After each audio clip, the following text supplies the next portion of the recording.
ಚಂಡಕಿರಣ ಕುಲಮಂಡನ ರಾಮ. ಪ್ರಚಂಡವಾದ ತೀಕ್ಷ್ಣವಾದ ಕಿರಣಗಳನ್ನು ಉಳ್ಳ ಸೂರ್ಯನ ವಂಶಕ್ಕೆ ಭೂಷಣಪ್ರಾಯನಾಗಿರತಕ್ಕಂತಹ ಶ್ರೀರಾಮಚಂದ್ರ. ಕಳೆದ ಬಾರಿ ಇದನ್ನು ವಿವರಿಸಲಾಗಿತ್ತು.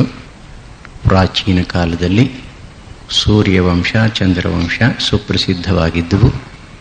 ಅನಂತರದ ಕಾಲದಲ್ಲಿ ಅಗ್ನಿಕುಲ ಮೂರನೇದನ್ನು ಸೇರಿಸಿದರು. ಈ ಮೂರು ವಂಶಗಳಲ್ಲಿ ಸೂರ್ಯವಂಶವೇ ಪ್ರಧಾನ. ಸೂರ್ಯವಂಶದ ಎಲ್ಲ ರಾಜರುಗಳಿಗಿಂತಲೂ ಕೂಡ ಅತಿ ಉತ್ತಮನಾದಂತಹ ರಾಜನಾಗಿದ್ದಂತಹ ಶ್ರೀರಾಮಚಂದ್ರ ಆ ಇಡೀ ವಂಶಕ್ಕೆ ತಿಲಕಪ್ರಾಯನಾಗಿದ್ದ, ಭೂಷಣಪ್ರಾಯನಾಗಿದ್ದ, ಆಭರಣದಂತೆ ಆ ಕುಲದ ಮಹಿಮೆಯನ್ನು ಹೆಚ್ಚಿಸಿದ. ಶ್ರೀಮತ್ ದಶರಥ ನಂದನ ರಾಮ. ದಶರಥನಿಗೆ ಆನಂದವನ್ನು ಉಂಟು ಮಾಡ್ತಾ ಇದ್ದಂತಹ ಶ್ರೀರಾಮಚಂದ್ರ. ಸಂಸ್ಕೃತದಲ್ಲಿ ನಂದನ ಅನ್ನುವ ಶಬ್ದವನ್ನು ಪದೇ ಪದೇ ಪ್ರಯೋಗಿಸ್ತಾರೆ. ನಂದಯತೆ ಇತಿ ನಂದಃ ಸುತಃ. ವ್ಯಾಕರಣಶಾಸ್ತ್ರದ ಪ್ರಕಾರ ಮತ್ತು ವ್ಯಾಖ್ಯಾನಕಾರರ ಪ್ರಕಾರ ಯಾರು ಆನಂದವನ್ನು ಉಂಟು ಮಾಡ್ತಾನೋ ಅವನಿಗೆ ನಂದ ಅಂತ ಹೆಸರು, ಸುತ ಅಥವಾ ಮಗ. ಹಿಂದಿನ ಕಾಲದಲ್ಲಿ ಸಾಮಾನ್ಯವಾಗಿ ಗೃಹಸ್ಥರಲ್ಲಿ ಇರ್ತಾ ಇದ್ದಂತಹ ಒಂದು ಆಶೆ ಅಂತಂದ್ರೆ ತಮ್ಮ ಕುಲವನ್ನು ಉದ್ಧಾರ ಮಾಡತಕ್ಕಂತಹ ಸತ್ಪುತ್ರ ಹುಟ್ಟಬೇಕು. ಪುತ್ರೋತ್ಸವ ಆದಾಗ ತಂದೆ ತಾಯಿಗಳು ಬಹಳ ಸಂತೋಷ ಪಡ್ತಾ ಇದ್ರು. ಆ ರೀತಿ ತಂದೆ ತಾಯಿಗಳಿಗೆ ಸಂತೋಷವನ್ನು ಉಂಟು ಮಾಡ್ತಾ ಇದ್ದದ್ರಿಂದ ನಂದ ಅಂದ್ರೆ ಸಂತೋಷವನ್ನ ಕೊಡ್ತಕ್ಕಂಥವನು, ನಂದಯತೆ ಆನಂದವನ್ನು ಕೊಡ್ತಕ್ಕಂಥವನು. ಪುತ್ರನಿಗೆ ನಂದ ಅನ್ನುವ ಹೆಸರು ಬಂತು. ಶ್ರೀಮತ್ ದಶರಥ ನಂದನ. ಶ್ರೀಯುಕ್ತವಾಗಿದ್ದಂತಹ ದಶರಥನಿಗೆ ಆನಂದವನ್ನು ಉಂಟು ಮಾಡಿದಂತಹ ಶ್ರೀರಾಮಚಂದ್ರ. ಮೊದಲನೇದಾಗಿ ದಶರಥನಿಗೆ ಆ ಹೆಸರು ಯಾತಕ್ ಬಂತು? ದಶ ಅಂದರೆ 10, ರಥ ಅಂದರೆ ರಥಗಳು. 10 ರಥಗಳನ್ನು ಒಂದೇ ಸಲ ಓಡಿಸ್ತಾ ಇದ್ನೆ. 10 ರಥಗಳನ್ನ ಒಂದೇ ವ್ಯಕ್ತಿ ಒಂದೇ ಸಲ ಓಡಿಸ್ಲಿಕ್ಕೆ ಸಾಧ್ಯವಿಲ್ಲ. ಇದರ ಅರ್ಥವನ್ನು ಬೇರೆ ರೀತಿಯಲ್ಲಿ ಕೊಡ್ತಾರೆ ವ್ಯಾಖ್ಯಾನಕಾರರು. ದಶ ದಿಕ್ಕುಗಳಲ್ಲಿಯೂ ಕೂಡ ರಥವನ್ನು ಓಡಿಸ್ತಕ್ಕಂತಹ ಶಕ್ತಿ ಆತನಿಗಿತ್ತು. ಪೂರ್ವ, ಪಶ್ಚಿಮ, ದಕ್ಷಿಣ, ಉತ್ತರ, ಈಶಾನ್ಯ, ಆಗ್ನೇಯ ಮತ್ತು ಮೇಲೆ ಕೆಳಗೆ 10 ದಿಕ್ಕುಗಳಲ್ಲಿ ರಥವನ್ನು ಓಡಿಸ್ತಕ್ಕಂತಹ ಶಕ್ತಿ ಇದ್ದದ್ರಿಂದ ಅವನಿಗೆ ದಶರಥ ಅಂತ ಹೆಸರು ಬಂತು. ಆಕಾಶದಲ್ಲಿ ರಥವನ್ನು ಓಡಿಸ್ತಾ ಇದ್ನೋ, ಪಾತಾಳದಲ್ಲಿ ರಥವನ್ನು ಓಡಿಸ್ತಾ ಇದ್ನೋ ಅದು ಮುಖ್ಯ ಅಲ್ಲ. ರಥವನ್ನು ಓಡಿಸ್ತಕ್ಕಂತಹ ಕಲೆಯಲ್ಲಿ ಅತ್ಯಂತ ನಿಪುಣ ಅಂತ ತೆಗೆದುಕೊಳ್ಳಬೇಕು. ಎರಡನೆಯದಾಗಿ ಇಲ್ಲಿ ದಶರಥನಿಗೆ ಶ್ರೀಮತ್ ಅನ್ನುವ ಒಂದು ವಿಶೇಷಣವನ್ನು ಸೇರಿಸಿದೆ. ಸಾಮಾನ್ಯವಾಗಿ ನಮ್ಮ ಮನಸ್ಸಿನಲ್ಲಿರ್ತಕ್ಕಂಥ ಚಿತ್ರ ದಶರಥ ಅಂತ ಕೂಡಲೇ ಮುದುಕ, ಕೈಲಾಗದವ, ಏನೇನೂ ಪ್ರಯೋಜನವಿಲ್ಲ, ಕೈಕೇಯಿ ಹಿಡಿತಕ್ಕೆ ಸೇರಿದ್ದ, ಶ್ರೀರಾಮಚಂದ್ರಿಗೆ ಅನ್ಯಾಯ ಮಾಡಿದ್ದ, ಪ್ರಾರಂಭದಿಂದ ಕೊನೆವರೆಗೂ ಗೋಳಾಡ್ತಾ ಇದ್ದ, ಗೋಳಾಡ್ತಾ ಪ್ರಾಣ ಬಿಟ್ಟ.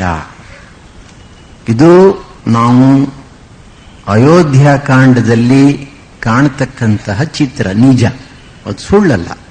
ಆದರೆ ಅದು ನಿಜವಾದ ದಶರಥನ ಚಿತ್ರ ಅಲ್ಲ. ಅದು ನಿಜವಾದಂತಹ ದಶರಥ ಶ್ರೀಮದ್ ದಶರಥ. ಶ್ರೀ ಅಂತಂದ್ರೆ ಐಶ್ವರ್ಯ, ಅಪಾರವಾದ ಐಶ್ವರ್ಯವನ್ನು ಗಳಿಸಿದ್ದಂಥವನು ಬಾಹುಬಲದಿಂದ. ತ್ಯಾಗಾಯ ಸಂಭೃತಾರ್ಥಾನಾಂ ಸತ್ಯಾಯ ಮಿತಭಾಷಿಣಾಂ. ರಘುವಂಶ ಮಹಾಕಾವ್ಯದಲ್ಲಿ ಕಾಳಿದಾಸ ಹೇಳ್ತಾನೆ, ಈ ರಘುವಿನ ವಂಶದವರು ಎಂಥವರು ಅಂತಂದ್ರೆ ಅರ್ಥವನ್ನ, ಐಶ್ವರ್ಯವನ್ನ ಸಂಚಯನ ಮಾಡ್ತಾ ಇದ್ರು, ಸಂಪಾದಿಸ್ತಾ ಇದ್ರು, ಕೂಡಿ ಹಾಕ್ತಾ ಇದ್ರು. ಆದರೆ ನಮಗೂ ಅವ್ರಿಗೂ ಒಂದು ವ್ಯತ್ಯಾಸ ಇತ್ತು ಅಂತ ಇಟ್ಕೊಳ್ಳಿ. ಅಲ್ಲಿ ತನಕ ನಾವಿಬ್ರು ಒಂದೇ. ತ್ಯಾಗಕ್ಕಾಗಿ ಮಾಡ್ತಾ ಇದ್ರು, ಸ್ವಂತ ಭೋಗಕ್ಕಾಗಿ ಮಾಡ್ತಾ ಇರಲಿಲ್ಲ.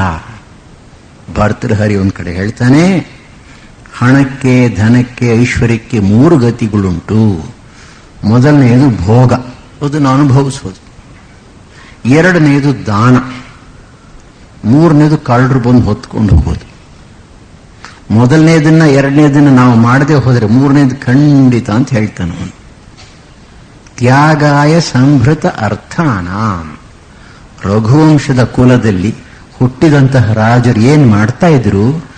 ಬಾಹುಬಲದಿಂದ, ಪೌರುಷದಿಂದ ಐಶ್ವರ್ಯವನ್ನು ಸಂಪಾದಿಸ್ತಾ ಇದ್ರು, ಕೂಡಿ ಹಾಕ್ತಾ ಇದ್ರು ದಾನ ಮಾಡಲಿಕ್ಕಾಗಿ. ಈ ದಶರಥನು ಕೂಡ ಅಂಥವನೇ, ಸಾಕಷ್ಟು ಐಶ್ವರ್ಯವನ್ನು ಸಂಪಾದಿಸಿದ್ದ. ಆದ್ದರಿಂದ ಶ್ರೀಮತ್. ಎರಡನೆಯದು ಶೋಭೆ. ಶ್ರೀ ಅಂದ್ರೆ ಸೌಂದರ್ಯ ಕೂಡ ಆಗತ್ತೆ, ಹ್ಯಾಂಡ್ಸಮ್ನೆಸ್. ದಶರಥ ಅತ್ಯಂತ ಸುಂದರನಾಗಿದ್ದಂತಹ ವ್ಯಕ್ತಿ. ಆದ್ದರಿಂದ ಅವನಿಗೆ ಶ್ರೀಮತ್ ಅಂತ ಒಂದು ವಿಶೇಷಣವನ್ನು ಸೇರಿಸಿದ್ದಾರೆ. ಶ್ರೀ ಅಂದರೆ ವಿದ್ಯೆ ಕೂಡ ಹೌದು. ಎಷ್ಟೋ ಸಲ ಸುಂದರನಾಗಿರ್ತಕ್ಕಂಥ ವ್ಯಕ್ತಿ ವಿದ್ಯೆಯಲ್ಲಿ 0 ಇರಬಹುದು. ಬಹುಶಃ ನೀವು ಈ ಕಥೆಯನ್ನು ಕೇಳಿರಬಹುದು. ಕಾಳಿದಾಸನ ಮಹಾಕಾವ್ಯಗಳ ಮೇಲೆ ವ್ಯಾಖ್ಯಾನವನ್ನು ಬರೆದಿದ್ದಂತಹ ಮಲ್ಲಿನಾಥ ಎಂಬ ಕವಿಯ ಕಥೆ. ಮಲ್ಲಿನಾಥನಿಗೆ ಚಿಕ್ಕ ವಯಸ್ಸಿನಲ್ಲೇ ಮದುವೆ ಆಯಿತು. ನೋಡುವುದಕ್ಕೆ ಬಹಳ ಸುಂದರನಾಗಿದ್ದ ವ್ಯಕ್ತಿ. ಅವನ ಸೌಂದರ್ಯಕ್ಕೆ ಮಾರು ಹೋಗಿ ಮಾವ ಹೆಣ್ಣು ಕೊಟ್ಟು ಮದುವೆ ಮಾಡ್ದ. ಆ ಹುಡುಗಿ ದೊಡ್ಡ ಪಂಡಿತೆ. ಮಾವನ ಮನೆಗೆ ಹೋಗ್ತಾನೆ. ಅವಳು ಸಂಸ್ಕೃತದಲ್ಲಿ ಪ್ರಶ್ನೆ ಕೇಳ್ತಾಳೆ. ಇವನು, ನಾವು ಕನ್ನಡದಲ್ಲಿ ಪ್ರೈಮರಿ ಸ್ಕೂಲಲ್ಲಿ ಇದ್ದಾಗ ತಮಾಷೆ ಮಾಡ್ಕೋತಾ ಇದ್ವಿ, ಶುದ್ಧ ಪಿಟಿ ಪಿಟಿ ಭೂಪ ಕೇಳೆಂದ ಅಂತ. ಹಾಗೆ ಅವನಿಗೆ ಉತ್ತರ ಕೊಡ್ಲಿಕ್ಕೆ ಬರಲಿಲ್ಲ. ಇದನ್ನು ನೋಡಿ ಆ ಹುಡುಗಿಗೆ ತುಂಬಾ ಸಿಟ್ಟು ಬಂತು. ಓಡಿಸ್ಬಿಟ್ಲಂತೆ ಮನೆಯಿಂದ. ನನಗೆ ಸರಿಸಮನಾದ ಪಾಂಡಿತ್ಯವನ್ನು ಪಡ್ಕೊಂಡು ಬರೋವರೆಗೆ ನೀನು ಈ ಮನೇಲಿ ಕಾಲಿಡ್ಲೇಬೇಡ. ಇವನ ಹೃದಯ ಒಳ್ಳೆದು, ಮನಸ್ಸು ಒಳ್ಳೆದು. ಆದ್ದರಿಂದ ಅವನಿಗೆ ಒಂದು ಕಡೆ ದುಃಖ ಆಯಿತು, ಇನ್ನೊಂದು ಕಡೆ ಛಲ ಬಂತು. ಆಗಿನ ಕಾಲದಲ್ಲಿ ವಿದ್ಯೆಗೆ ಸುಪ್ರಸಿದ್ಧವಾದಂಥ ಜಾಗ ಅಂದರೆ ವಾರಾಣಸಿ, ಕಾಶಿ. ಅಲ್ಲಿ ಹೋದ. ಆ ಕಾಶಿಯಲ್ಲಿ ಎಲ್ಲರಿಗಿಂತಲೂ ದೊಡ್ಡ ಪಂಡಿತರು ಯಾರು ಅಂತ ತಿಳ್ಕೊಂಡ. ಅವ್ರ ಮನೆಗೆ ಹೋದ. ಸಾಷ್ಟಾಂಗ ಪ್ರಣಾಮ ಹಾಕಿ ತನ್ನ ದುಃಖನವ್ರ ಹತ್ರ ಹೇಳ್ಕೊಂಡ. ಅವ್ರಿಗೆ ಹುಡುಗನ ಮುಖ ನೋಡಿದ್ರು. ಲಕ್ಷಣಗಳನ್ನು ನೋಡಿದ್ರೆ ಪರವಾಗಿಲ್ಲ, ಆದ್ರೆ ಇನ್ನು ಸ್ವಲ್ಪ ಪಳಗಬೇಕು ಅಂತ ಹೇಳಿ ಮನೆಯಲ್ಲಿ ಇಟ್ಕೊಂಡ್ರು. ವಿದ್ಯೆ ಹೇಳ್ಕೊಡ್ತೀನಪ್ಪ, ಇಲ್ಲೇ ಇರೋ, ನೀನು ಸೇವೆ ಮಾಡ್ತಾ. ತಮ್ಮ ಪತ್ನಿಗೆ ಹೇಳಿದ್ರು, ಈ ಹುಡುಗನಿಗೆ ಚೆನ್ನಾಗಿ ಕೆಲಸ ಕೊಡು, ಬೆಳಗಿಂದ ರಾತ್ರಿ ತನಕ ಒಂದು ಕ್ಷಣ ಪುರುಸತ್ತಾಗಬಾರ್ದು, ಗಟ್ಮುಟ್ಟಾಗಿದ್ದಾನೆ ಹುಡುಗ ಕೆಲಸ ಮಾಡಲಿ. ಎರಡನೇದಾಗಿ ಅವನಿಗೆ ಮನೆ ಒಳಗಡೆ, ಅಡಿಗೆ ಮನೆ ಒಳಗಡೆ, ಊಟದ ಮನೆ ಒಳಗಡೆ ಊಟ ಹಾಕಬೇಡ. ದನದ ಕೊಠಡಿ ಪಕ್ಕದಲ್ಲಿ, ಕೊಟ್ಟಿಗೆ ಪಕ್ಕದಲ್ಲಿ ಒಂದು ಕಡೆ ಕೂಡಿಸಿ ಊಟ ಹಾಕು. ಮೂರನೇದು, ತುಪ್ಪ ಕೊಡಬೇಡ, ಬೇವಿನ ಎಣ್ಣೆ ಕೊಡು ಅವನಿಗೆ. ಯಾವತ್ತಾದ್ರೂ ಅವನ ಮುಖ ಕಹಿ ಮಾಡಿ ಊಟ ಸರಿ ಇಲ್ಲ ಅಂತ ಹೇಳಿದ್ರೆ ಅವತ್ತು ನನಗೆ ತಿಳಿಸು. ಈ ಹುಡುಗ ಬಹಳ ಶ್ರದ್ಧೆಯಿಂದ ಗುರುವಿನ ಸೇವೆ ಮಾಡ್ತಾ ಇದ್ದ. ಬೆಳಗಿಂದ ರಾತ್ರಿ ತನಕ ಕೈಕಾಲು ಬಿದ್ದೋಗೋಟ್ ಸುಸ್ತಾಗೋದು. ಗುರುಪತ್ನಿ ತಾಯಿ ಏನ್ ಕೊಟ್ರೆ ಅದನ್ನು ಗಬ ಗಬ ತಿಂದು ಮಲಗಿ ನಿದ್ದೆ ಮಾಡ್ತಿದ್ದ. 1 ವರ್ಷ ಕಳೀತು. ಬಹಳ ನಿಷ್ಠೆಯಿಂದ ಶ್ರದ್ಧೆಯಿಂದ ಗುರು ಸೇವೆ ಮಾಡಿದ. 1 ವರ್ಷ ಕಳೆದ ಮೇಲೆ ಒಂದು ದಿವಸ ಊಟ ಮಾಡುವಾಗ ಆಕೆ ಎಂದಿನ ಹಾಗೆ ಬೇವಿನ ಎಣ್ಣೆಯನ್ನು ಬಡಿಸಿದ್ಲು.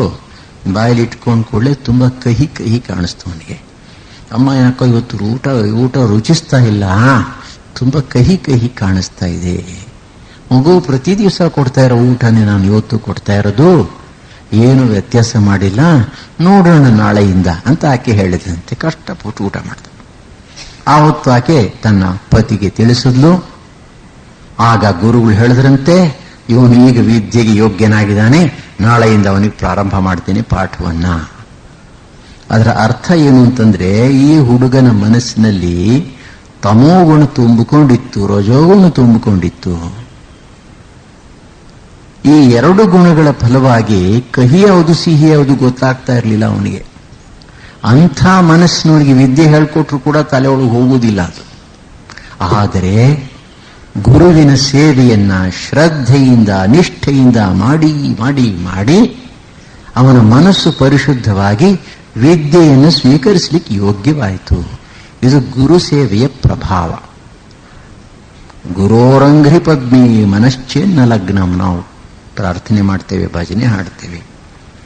ಗುರುವಿನ ಪಾದದಲ್ಲಿ ಭಕ್ತಿ ಅಂತಂದ್ರೆ ಸುಮ್ಮನೆ ಕೂತ್ಕೊಂಡು ಗುರುವನ್ನು ನೆನೆಸ್ಕೊಂಡು ಭಜನೆ ಮಾಡೋದಲ್ಲ. ಅವಕಾಶವಿದ್ದಾಗಲೆಲ್ಲ ಗುರುವಿನ ಸೇವೆಯನ್ನು ಮಾಡತಕ್ಕಂಥದ್ದು, ಗುರುಗಳ ಸಮಾನವಾಗಿರ್ತಕ್ಕಂತಹ ಮಹಾಪುರುಷರ ಸೇವೆಯನ್ನು ಮಾಡತಕ್ಕಂಥದ್ದು. ಹಾಗೆ ಅವರ ಪಾದ ಸೇವೆಯನ್ನು ಮಾಡುವುದರ ಮೂಲಕ ನಮ್ಮ ಮನಸ್ಸು ಶುದ್ಧವಾಗುತ್ತೆ. ಶುದ್ಧವಾದ ಮನಸ್ಸು ಅಧ್ಯಾತ್ಮ ವಿದ್ಯೆಯನ್ನು ಸ್ವೀಕರಿಸಲು ಯೋಗ್ಯವಾಗುತ್ತೆ. ಈಗ ಈ ದಶರಥನಿಗೆ ಸೌಂದರ್ಯವೂ ಇತ್ತು, ಜೊತೆಗೆ ವಿದ್ಯೆಯೂ ಇತ್ತು. ಗುರುಕುಲ ವಾಸವನ್ನು ಮಾಡಿ ವೇದಾಭ್ಯಾಸವನ್ನು ಮಾಡಿ ವೇದ ವಿದ್ಯೆಯನ್ನ ಕ್ಷಾತ್ರ ವಿದ್ಯೆಯನ್ನ ಸಂಪಾದಿಸಿಕೊಂಡಿದ್ದ. ಶ್ರೀ ಅಂದರೆ ತ್ರಿವರ್ಗ ಕೂಡ, ಧರ್ಮ ಅರ್ಥ ಕಾಮ ಮೋಕ್ಷಗಳಲ್ಲಿ ಮೊದಲ 3. ರಘುವಂಶದಲ್ಲಿ ಹೇಳ್ತಾನೆ, ಯೋಗೇನಾಂತೆ ತನುತ್ಯಜಾಂ. ರಘುವಂಶದ ಮಹಾಪುರುಷರು ಯೌವನದಲ್ಲಿ ಮತ್ತು ಮಧ್ಯ ಕಾಲದಲ್ಲಿ, ಮಧ್ಯ ವಯಸ್ಸಿನಲ್ಲಿ ತ್ರಿವರ್ಗಗಳನ್ನು ಅನುಭವಿಸಿ ಅಂತ್ಯಕಾಲವು ಬರುವುದಕ್ಕೆ ಮುಂಚೆ ಎಲ್ಲವನ್ನು ತ್ಯಾಗ ಮಾಡಿ ಕಾಡಿಗೆ ಹೋಗಿ ತಪಸ್ಸನ್ನು ಮಾಡಿ ಯೋಗದಲ್ಲಿ ಶರೀರವನ್ನು ಬಿಡ್ತಾ ಇದ್ರು. ಯೋಗೇನ ಅಂತೆ ತನುತ್ಯಜಾಂ. ಆ ಒಂದು ವಿವರಣೆ ಇಲ್ಲೂ ಕೂಡ ಹೊಂದುತ್ತೆ. ತ್ರಿವರ್ಗಗಳನ್ನು ಸಂಪಾದಿಸಿಕೊಂಡಿದ್ದ. ಅನಂತರ ಆತನಿಗೆ ಅಧ್ಯಾತ್ಮ ವಿದ್ಯೆ ಜಾಗೃತವಾದಾಗ ಈ ರಾಜ್ಯವನ್ನು ಶ್ರೀರಾಮನಿಗೆ ಕೊಡಬೇಕು ಅಂತ ಮನಸ್ಸು ಮಾಡಿದ. ರಾಮನಿಗೆ ರಾಜ್ಯವನ್ನು ಕೊಟ್ಟು ತಾನು ತಪಸ್ಸಿಗೆ ಹೋಗಬೇಕು ಎಂಬತಕ್ಕಂಥ ಇಚ್ಛೆ ಅವನಲ್ಲಿ ಇತ್ತು. ವಿಭೂತಿ, ವಿಶೇಷ ಶಕ್ತಿಗಳು, ಸೈಕಿಕ್ ಪವರ್ಸ್, ಬುದ್ಧಿ, ಅತ್ಯಂತ ತೀಕ್ಷ್ಣವಾಗಿರ್ತಕ್ಕಂಥ ಬುದ್ಧಿ, ಅಧಿಕಾರ, ಇಡೀ ಭೂಮಂಡಲವನ್ನು ಆಳತಕ್ಕಂತಹ ಸಾಮರ್ಥ್ಯ, ಕೀರ್ತಿ, ಒಳ್ಳೆಯ ಹೆಸರು, ಇವೆಲ್ಲವನ್ನು ಕೂಡ ಆತ ಸಂಪಾದಿಸಿದ್ದ. ಆದ್ದರಿಂದ ಆತನಿಗೆ ಶ್ರೀಮತ್ ದಶರಥ ಎಂಬ ಪದವನ್ನ ಪ್ರಯೋಗಿಸಿದಾನೆ ಕವಿ. ನೋಡಿ, ವಾಲ್ಮೀಕಿ ರಾಮಾಯಣದ ಬಾಲಕಾಂಡದಲ್ಲಿ ದಶರಥನ ಗುಣಗಾನ ಬಹಳ ಚೆನ್ನಾಗಿ ಬರುತ್ತೆ. ತಸ್ಯಾಂ ಪುರ್ಯಾಂ ಅಯೋಧ್ಯಾಯಾಂ ವೇದವಿತ್ ಸರ್ವಸಂಗ್ರಹ ದೀರ್ಘದರ್ಶೀ ಮಹಾತೇಜಾಃ ಪೌರಜಾನಪದಪ್ರಿಯಃ ಇಕ್ಷ್ವಾಕೂಣಾಂ ಅತಿರಥಃ ಯಜ್ವಾ ಧರ್ಮರತೋ ವಶೀ ಮಹರ್ಷಿಕಲ್ಪೋ ರಾಜರ್ಷಿಃ ತ್ರಿಷು ಲೋಕೇಷು ವಿಶ್ರುತಃ ಬಲವಾನ್ ನಿಹತಾ ಮಿತ್ರೋ ಮಿತ್ರವಾನ್ ವಿಜಿತೇಂದ್ರಿಯಃ ಧನೈಶ್ಚ ಸಂಚಯೈಶ್ಚಾನ್ಯೈಃ ಶಕ್ರವೈಶ್ರವಣೋಪಮಃ ಅಥ ರಾಜಾ ದಶರಥಃ ಶ್ರೀಮಾನ್ ಸತ್ಯಪರಾಯಣಃ ಅಯೋಧ್ಯಾಪತಿರ್ವೀರಃ ಸರ್ವಲೋಕೇಷು ವಿಶ್ರುತಃ. ವಾಲ್ಮೀಕಿ ಅಧ್ಯಾತ್ಮ ಎರಡೂ ರಾಮಾಯಣಗಳಲ್ಲಿ ದಶರಥನ ಗುಣಗಾನವನ್ನು ಬಹಳ ಚೆನ್ನಾಗಿ ಮಾಡಿದ್ದಾರೆ. ಆ ಅಯೋಧ್ಯೆ ಎಂಬತಕ್ಕಂತಹ ಪುರಿಯಲ್ಲಿ, ಪಟ್ಟಣದಲ್ಲಿ ಒಬ್ಬ ರಾಜ ಇದ್ದ. ಅವನ ಹೆಸರು ದಶರಥ ಅಂತ.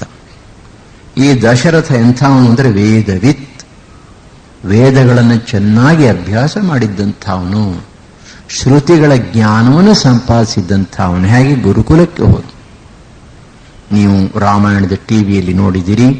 ರಾಮಾದಿಗಳು ಹೇಗೆ ಗುರುವಿನ ಮನೆಯಲ್ಲಿ ವೇದವನ್ನು ಅಭ್ಯಾಸ ಮಾಡಿದ್ರು. ಹಳೆಯ ಕಾಲದಲ್ಲಿ ಪ್ರತಿಯೊಬ್ಬರೂ ಕೂಡ, ದ್ವಿಜರಾದವರೆಲ್ಲರೂ ಕೂಡ, ಬ್ರಾಹ್ಮಣರು, ಕ್ಷತ್ರಿಯರು, ವೈಶ್ಯರು ಮೂವರು ಕೂಡ ಗುರುಗೃಹ ವಾಸ ಮಾಡಿ ವೇದ ವಿದ್ಯೆಯನ್ನು ಸಂಪಾದಿಸಬೇಕಾಗಿತ್ತು. ವೇದವಿತ್ ಸರ್ವ ಸಂಗ್ರಹ, ಕೇವಲ ವೇದ ವಿದ್ಯೆಯನ್ನು ಮಾತ್ರ ಅರಿತಿದ್ದಂಥವನಲ್ಲ, ಇತರ ವಿದ್ಯೆಗಳನ್ನು ಕೂಡ ಕಲಿತುಕೊಂಡಿದ್ದ. ಹಿಂದಿನ ಕಾಲದಲ್ಲಿ ಏನ್ ಮಾಡ್ತಾ ಇದ್ರು, ಈ ಗುರುಗಳ ಗೃಹದಲ್ಲಿ ವಾಸ ಮಾಡ್ತಾ ಇದ್ದಂತಹ ಬ್ರಹ್ಮಚಾರಿಗಳು ಬ್ರಾಹ್ಮಿ ಮುಹೂರ್ತದಲ್ಲೇ ಎದ್ದು ಹತ್ತಿರದಲ್ಲಿದ್ದಂತಹ ನದಿ, ಕೆರೆ ಮೊದಲಾದವುಗಳಲ್ಲಿ ಸ್ನಾನಾದಿಗಳನ್ನು ಮುಗಿಸಿ ಸೂರ್ಯೋಪಾಸನೆಯನ್ನ, ಸಂಧ್ಯೋಪಾಸನೆಯನ್ನ, ಗಾಯತ್ರಿ ಜಪವನ್ನು ಮಾಡಿ ಅನಂತರ ಗುರುವಿನ ಸೇವೆಯನ್ನು ಮಾಡಿ ಬೆಳಗಿನ ಹೊತ್ತು ವೇದಾಧ್ಯಯನವನ್ನು ಮಾಡ್ತಾ ಇದ್ರು. ಮಧ್ಯಾಹ್ನದ ಮೇಲೆ ಸೆಕ್ಯುಲರ್ ಸೈನ್ಸಸ್, ತಮ್ಮ ತಮ್ಮ ವರ್ಣಕ್ಕೆ ಸಂಬಂಧಪಟ್ಟಂತಹ ವಿದ್ಯೆಗಳನ್ನು ಕಲಿತಾ ಇದ್ರು. ಸಂಧ್ಯಾ ಕಾಲದಲ್ಲಿ ಪುರಾಣಾದಿ ಭಕ್ತಿ ಗ್ರಂಥಗಳನ್ನು ಅಧ್ಯಯನ ಮಾಡ್ತಾ ಇದ್ರು ಅಂತ ಒಂದು ಕಡೆ ಹೇಳಿದೆ. ಅಂದರೆ ಅವರ ಜೀವನದಲ್ಲಿ ಎಲ್ಲಕ್ಕೂ ಸ್ಥಾನ ಇತ್ತು. ವೇದವಿದ್ಯೆಯೂ ಬೇಕು, ಅನಂತರ ತಮ್ಮ ತಮ್ಮ ವೃತ್ತಿಗೆ ಸಂಬಂಧಪಟ್ಟಂತಹ ವಿದ್ಯೆಯನ್ನು ಸಂಪಾದಿಸಬೇಕು, ಇದರ ಜೊತೆಗೆ ಜ್ಞಾನದ ಜೊತೆಗೆ ಭಕ್ತಿಯನ್ನು ಕೊಡ್ತಕ್ಕಂತಹ ಪೌರಾಣಿಕ ವಿದ್ಯೆಯನ್ನು ಕೂಡ ಕಲಿಸಿಕೊಡ್ತಾ ಇದ್ರು. ಆದ್ದರಿಂದ ಸರ್ವಸಂಗ್ರಹ, ಇತರ ರೀತಿಯ ವಿದ್ಯೆಗಳನ್ನು ಕೂಡ ಸಂಗ್ರಹ ಮಾಡಿದ್ದ. ದೀರ್ಘದರ್ಶಿ, ಅವಸರವಾಗಿ ಯಾವ ನಿರ್ಣಯವನ್ನು ಕೂಡ ಮಾಡ್ತಾ ಇರಲಿಲ್ಲ. ರಾಜನಾಗಿದ್ದಂಥವನು ಮಂತ್ರಾಲೋಚನೆ ಮಾಡಬೇಕು. ಮಂತ್ರಾಲೋಚನೆ ಮಾಡಬೇಕಾದ್ರೆ ಮಂತ್ರಿಗಳನ್ನು ಇಟ್ಕೋಬೇಕು. ಸಾಮಾನ್ಯವಾಗಿ ಈ ಮಂತ್ರಿಗಳ ಸಂಖ್ಯೆ 8. ಆ 8ರಲ್ಲಿ 4 ಜನ ಹೆಚ್ಚು ಮುಖ್ಯರಂತೆ. ಆ ಮಂತ್ರಿಗಳನ್ನು ಯಾವ ರೀತಿ ರಾಜ ಆರಿಸಿಕೊಳ್ಳಬೇಕು ಅನ್ನೋ ವಿವರಗಳನ್ನು ವಾಲ್ಮೀಕಿ ರಾಮಾಯಣದಲ್ಲಿ ಕೊಟ್ಟಿದೆ. ಬಹಳ ಚೆನ್ನಾಗಿ ಕೊಟ್ಟಿದ್ದಾರೆ. ಒಬ್ಬ ಮಂತ್ರಿಯನ್ನು ಆರಿಸಿಕೊಳ್ಳಬೇಕು.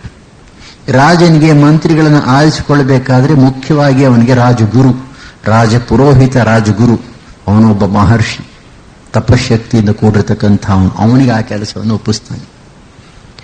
ಈ ರಾಜಗುರು, ರಾಜ ಮಹರ್ಷಿಯಾಗಿರ್ತಕ್ಕಂಥ ಅವನೇನ್ ಮಾಡ್ತಾನೆ ಅಂತಂದ್ರೆ, ತನ್ನ ನಗರದಲ್ಲಿ, ಪಟ್ಟಣದಲ್ಲಿ ಯಾರ್ಯಾರು ಸತ್ಪುರುಷರು, ಶಕ್ತರು, ಮಂತ್ರಿಗಳಾಗಲು ಯಾರ್ಯಾರಲ್ಲಿ ಯೋಗ್ಯತೆ ಇದೆ ಅನ್ನೋದನ್ನು ಗೂಢಚಾರರ ಮೂಲಕ ಕಂಡುಕೊಂಡಿರ್ತಾನೆ. ಕಂಡುಕೊಂಡಾದ್ಮೇಲೆ ಅವರಲ್ಲಿ ಕೆಲವರನ್ನ ಆರಿಸಿಕೊಳ್ಳಬೇಕಾದ್ರೆ ಬೇಕಂತಲೇ ಅವರಿಗೆ ಟ್ರ್ಯಾಪ್ ಮಾಡ್ತಾರೆ. ಅಂದ್ರೆ ಯಾವ ಯಾವ ಪ್ರಲೋಭನೆಗಳಿಂದ ಸಾಮಾನ್ಯ ಮನುಷ್ಯರು ಕೆಳಗೆ ಬೀಳ್ತಾರೋ, ಜಾರಿ ಬೀಳ್ತಾರೋ, ಅಂತಹ ಪ್ರಲೋಭನೆಗಳನ್ನ ಅವರಿಗೆ ಗೊತ್ತಿಲ್ಲದೆ ಇರತಕ್ಕಂಥ ರೀತಿಯಲ್ಲಿ ಒಡ್ಡಿ ಆ ಪ್ರಲೋಭನೆಗಳಿಗೆ ಸಿಕ್ಕದೆ ಅವರು ಎದ್ದು ನಿಂತರೆ ಅಂಥವ್ರನ್ನ ಆರಿಸ್ಕೊಳ್ತಾ ಇದ್ರು. ಕಾಮಕ್ರೋಧ ಲೋಭ ಮೋಹ ಮದ ಮಾತ್ಸರ್ಯ ಎಲ್ಲ ದೃಷ್ಟಿಗಳಿಂದಲೂ ಅವರನ್ನು ಪರೀಕ್ಷಿಸಿ ಆರಿಸಿಕೊಳ್ತಾ ಇದ್ರು. ಹೀಗೆ ಆರಿಸಿಕೊಳ್ಳತಕ್ಕಂತಹ 8 ಮಂತ್ರಿಗಳಲ್ಲಿ ಇನ್ನರ್ ಕೋರ್ 4 ಜನವಂತೆ. ಅಂದ್ರೆ ಈ 4 ಜನಕ್ಕೆ ಹೇಳತಕ್ಕಂತಹ ರಹಸ್ಯಗಳನ್ನು ಉಳಿದ 4 ಜನಕ್ಕೆ ಹೇಳಬಾರದು. ಯಾಕೆಂದ್ರೆ ಇವರು ಫಸ್ಟ್ ಗ್ರೇಡ್ ಮಂತ್ರಿಗಳು, ಅವರು ಸೆಕೆಂಡ್ ಗ್ರೇಡ್ ಮಂತ್ರಿಗಳು, ಇವರು ಕ್ಯಾಬಿನೆಟ್ ಮಿನಿಸ್ಟರ್ಸ್, ಅವರು ಡೆಪ್ಯೂಟಿ ಮಿನಿಸ್ಟರ್ಸ್, ನಮ್ಮ ಈಗಿನ ಭಾಷೆಯಲ್ಲಿ ಹೇಳಬೇಕಾದ್ರೆ.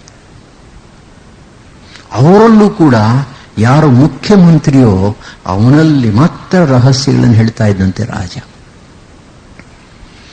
ಅಂತಹ ಮಂತ್ರಿಗಳನ್ನ ಇಟ್ಕೊಂಡು, ಅದನ್ನು ಸುಮಂತ್ರ ಬಹಳ ಮುಖ್ಯನಾಗಿದ್ದಂತಹ ಮುಖ್ಯಮಂತ್ರಿ ಮತ್ತು ದಶರಥನಿಗೆ ಸಾರಥಿ, ಅವರ ಜೊತೆಗೆ ರಾಜಕಾರಿಗಳನ್ನ ಅವರ ಎದುರಿಗಿಟ್ಟು ಸಮಸ್ಯೆಗಳನ್ನ ಬಗೆಹರಿಸಲಿಕ್ಕೆ ಯೋಚನೆ ಮಾಡಿ ಬಹಳ ದೀರ್ಘವಾದ ಆಲೋಚನೆಯನ್ನು ಮಾಡಿ ಇದು ಸರಿ ಇದು ತಪ್ಪು ಅಂತ ನಿರ್ಣಯ ಮಾಡಿದ ಮೇಲೆ ಅದನ್ನ ಕೆಲಸವನ್ನು ಮಾಡ್ತಾ ಇದ್ದ.